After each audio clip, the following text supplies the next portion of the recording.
Welcome everyone to the Wake Up Call channel.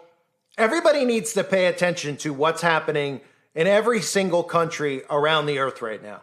And the main thing we need to discuss is how they're forcing behaviors. They're forcing people to change behaviors by criminalizing people's speech, by telling you what you can and cannot say. And as human beings, we all should be pushing back against this.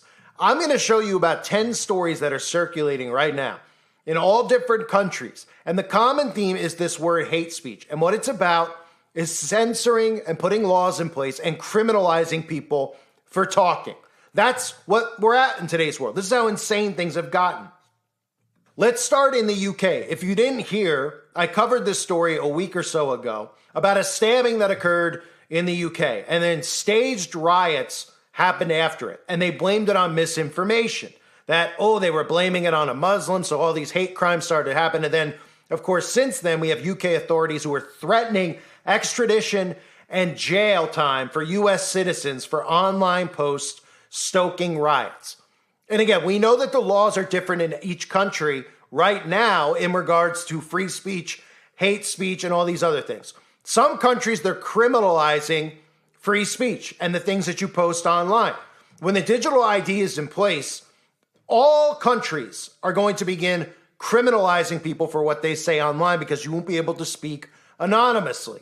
This has nothing to do with your skin color or your gender or anything else. This has to do with global elites protecting their power and protecting themselves from us. And of course, protecting information from actually getting out to civilians who can figure out, or so they can figure out what's going on, and we could stop this tyranny from going forward, this treason, this global treason that's happening right now from going forward. So let me start by showing you the UK and talking about losing free speech and being criminalized and throwing U.S. citizens out of the UK for online posts. That's how unbelievable the world is in 2024. British authorities are threatening to hold Americans accountable for online activity the British police blame for stoking violent riots happening on their streets. Here's national correspondent Kayla Gaskins. The worst riots the United Kingdom has seen in years. Fueled by false information spread online. Rumors claiming a Muslim asylum seeker is the one responsible for a mass stabbing that left 3 children dead and several more injured at a Taylor Swift-themed event. The suspect, however, is a 17-year-old UK citizen born in Wales to Rwandan parents.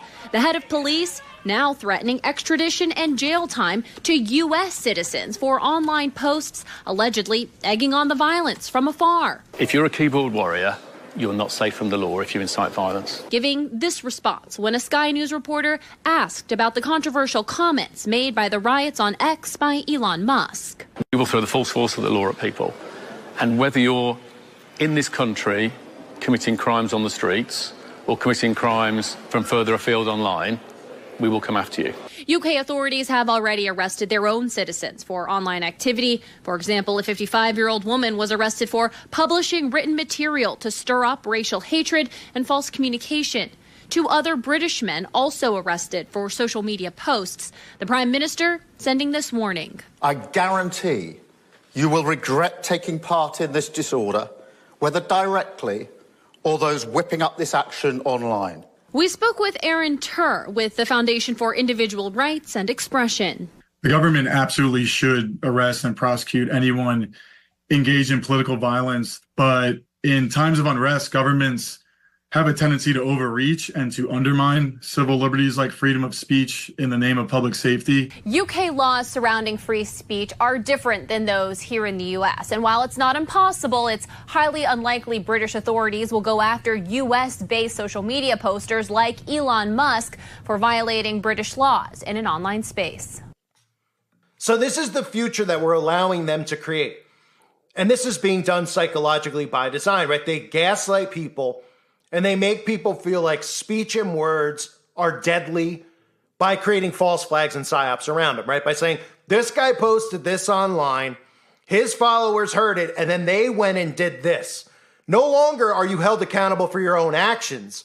Somebody else is being held accountable for someone else's actions via words, which is exactly what their plan is, which is why they've been doing all this stuff with the trans, with people of different skin colors, different genders. It's all been done by design so that you comply with it, right?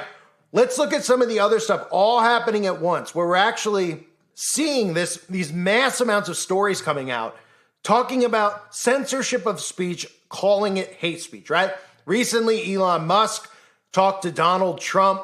Again, they're proponents of this free speech thing. All this censorship, I might add, again, all started occurring under Donald Trump as president of the United States. I can guarantee you it. In 2017, when he became president, all the censorship flooded in.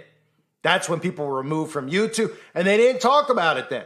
But as the years went by, and then finally towards the end of his 4 years, they started talking about it, saying, well, it wasn't Donald Trump's fault. It was these liberal tech companies. Well, as the president of the United States, wouldn't you be able to go to these companies and say, if you're not going to allow people to write whatever they want online, well, we're going to remove your company, or we're going to do something towards you and fine you or imprison you as the CEO, whatever, right? But of course he didn't do that, because the tech companies and the corporations are really, they are the government, right? So Europe pressed Elon Musk to curb hate speech ahead of that interview with Donald Trump, right?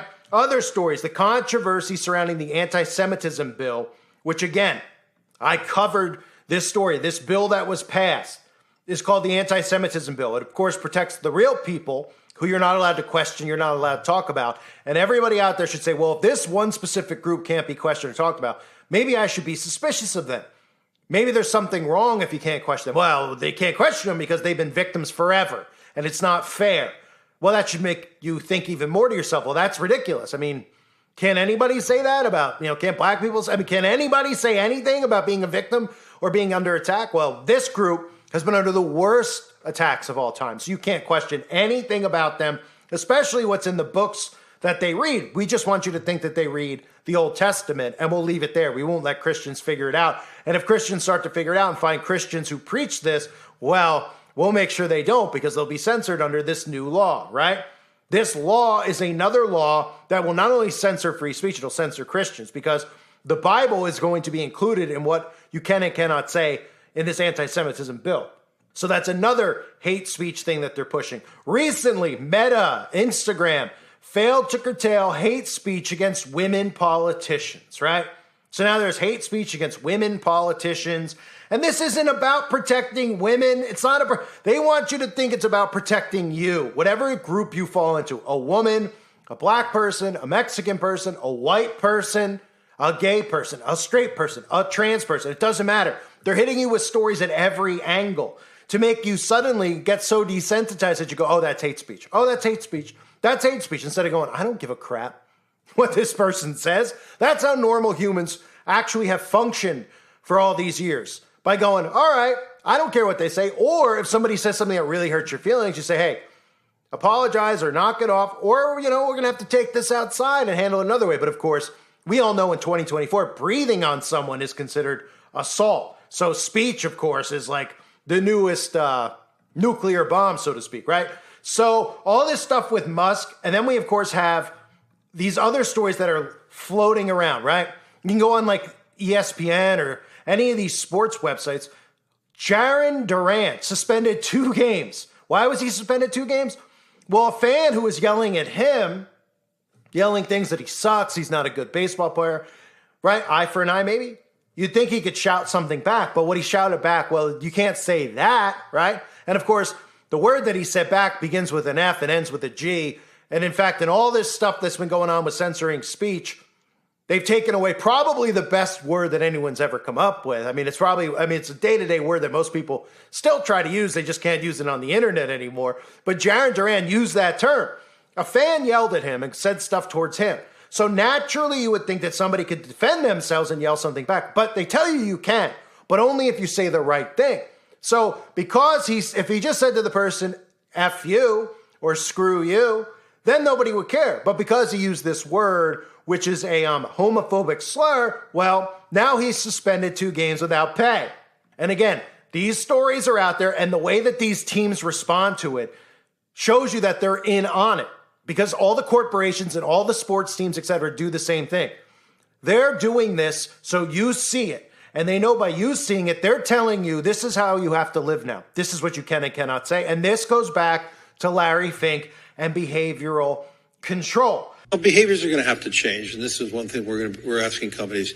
You have to force behaviors, and at BlackRock we are forcing behaviors. Well, behaviors are going to have to change, and this is one thing we're asking companies.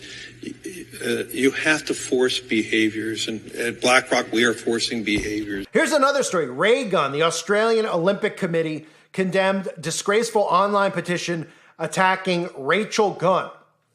Rachel Gunn apparently was a breakdancer at the Olympics that did this hideous, embarrassing thing, which now, after seeing this story, seems like it's very set up, right? So we had a breakdancer. Everyone looked and said, this person, there's no way they qualified to be a breakdancer. They're absolutely embarrassing. This is horrific. How is this at the Olympics, right? Even though we should probably have the notion of how do we even have Olympics or why in the world would breakdancing be a part of the Olympics? That should be the real question. But people were upset because they said this was horrible. It was disgraceful performance, right?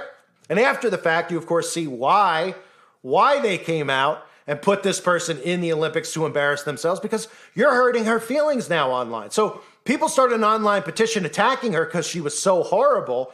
And the government and the Olympic Committee are condemning people for criticizing a horrible performance. This is what so look at where we start, right? Anti-Semitism bills, homophobic slurs, hate speech, and then look how it filters down. This person danced on TV, was awful, but you're hurting her feelings by saying she sucks, right? So to people out there, no matter what your belief system is, do you start to see where this is headed? Do you want to be able to have an opinion on things? Then push back against this. But they don't want you to push back, and they won't let you push back because they're trying to control your behavior. And anybody out there that listens to this stuff and then repeats it and says, oh yeah, we need to watch what people say, that person's feelings were hurt, they're a part of the problem, and they're no different than being government stooges themselves. They're just people who can't freely think and are very easily moldable. And the government is molding these people into complete sheeple. So Ireland, another story. Ireland to clamp down on social media companies who are refusing to remove hate speech, right? Oh, okay. And then you have all the stuff going on with Muslims and Israel, right? The anti-Muslim speech online, anti-Semitic, anti-Muslim, anti-this, anti-that. They're dictating what you're allowed to have an opinion on, what you're not. They're dictating this stuff because you're getting emotionally invested in, oh, well, I'm for Israel or I'm for Palestine. They shouldn't be able to say anything anti-Semitic. They shouldn't be able to say anything anti-Muslim. Oh, okay, so let's get laws in place. And then the next thing you know, those laws filter down to, let's say, a horrible breakdance performance at the Olympics, and people online mocking and getting a petition together to say there's no way this person should be there in the first place. Or how about even the other Olympic story? They put a boxer in there that nobody knows if it's a man or a woman, right? Punching a woman in the boxing fight. Every single celebrity who is a conservative, every single alt-right media like the Daily Wire threw out millions of videos condemning it, making fun. Oh, I can't believe this. We need to do something about it, right? Problem, reaction, solution. Oh, well, that boxer wasn't really born a male. She was born a woman, supposedly, and is now suing people who posted stuff and mocked and ridiculed her online. Oh, right. So that shows you how COINTELPRO works, right? The Daily Wire, all these companies out there, all these media companies, all they did was pull people in, right? Being the agents they are. So now more laws are going to be in place to protect people, but it's not to protect anybody. It's not to protect a gay or a trans. It's to protect these wicked global elites. Because the more stuff that's in place, guess what? You won't be able to question the news anymore. You won't be able to question anything in regards to them. This isn't about protecting anybody's feelings out there. It's about protecting their own arses, so to speak. So keep in mind, all of these stories are happening within a week of each other. Okay, and they're happening in every country. Some hate speech thing there, some hate speech thing there, at the same time as that Social Security story and how people's Social Security numbers have been hacked and how Australia is now rolling out their digital ID and other countries need to do so as well. Why? Well, the tie-in is that you can be criminalized for what you post online. So in other words, say, for example, you're a YouTuber and you've gotten banned from this platform. I can't think of anybody who has, but let's just say hypothetically, right? You had lots of subs, you got banned, you got thrown off. It's happened to a lot of people, right? Well, what if you just kept coming back and kept coming back? Well, they don't want that. And the only way they can prevent that, of course, is if you show your face, which is you giving up your identity anyway. And then they could criminalize you and do what they did to Alex Jones, which of course was all done by design to set a precedent on what you can and cannot say online, right? And of course, start criminalizing conspiracy theorists. But let's just say, for example, you're thrown off YouTube, you were anonymous, you keep coming back. Well, with the digital ID, you won't be able to go on the internet. And in fact, with the digital ID, everybody will be known in the internet space, right? So all of these things tie in together. They're going to criminalize speech. And it's only because we're allowing them to get away with this. Don't let your feelings get sucked into this stuff. People need to grow a pair, okay? Grow a pair. Somebody hurts your feelings. Part of the problem is that, everybody's allowed to say something, but you can't physically confront anybody about it because that's considered terrorism now, right? So people's words don't have actions. And people are saying, wait, I want somebody's words to be held accountable. Well, in the past, how are people held accountable for what they said? If you said something to someone really offensive, like if you were walking down the street with your boyfriend or your wife or your husband, whoever, right? And somebody said something to them and you were like, what? And you hit them or something? That's how people would handle stuff. Now, of course, as they've made people weaker and more emotional, more fragile, that stuff's considered assault. Not that I'm condoning that. I'm saying, for an example, in the past, people would say, hey, look, this person said that to, their face. Hey, they got to, reap what they sow, right? No. The government goes, no. Not because they want to protect you from a fist, because they want this stuff in place. And this stuff in place with words means you can't do anything about it. But guess what? Big Brother will put laws in place to protect you and your feelings, but ultimately be about protecting themselves from the truth ever getting out about who they are, what they're doing, and how they're doing it. That's what this is all about. And once they have full control of the internet, it'll be very hard to find any truth anymore. I thank everybody for being here. Hope you're all doing well. God bless you as always and your families.